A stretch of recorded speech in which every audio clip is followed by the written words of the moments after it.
is a narration of George Washington, a biography by Charles Neater. And you have probably heard of George Washington before, and of his bravery in battle, and his wits, and him being a founding father and cementing himself into our history as Americans.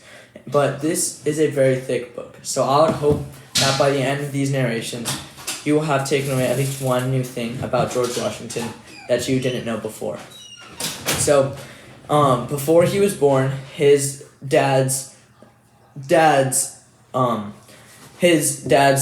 he went to England, and they lived there, and he wanted to find a beautiful residence that they could live in. So they found this residence, him and his brother, and this residence was passed through the family for generations. And eventually it got passed down to George Washington's father, and then George Washington came to live in it eventually.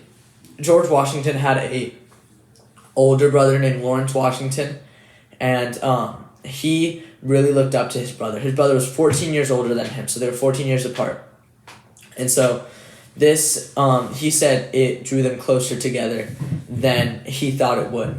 And so they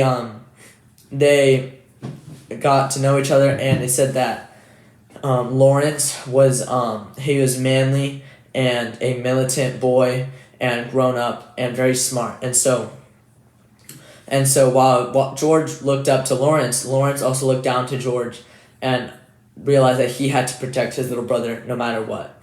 So this became his mission, and he tried to teach his little brother and protect his little brother as much as he could.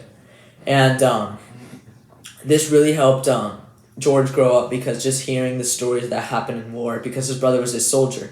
And after hearing this from his brother, he said that he started making soldiers out of his classmates. He started running parades, play fights, and routines, and marching routines.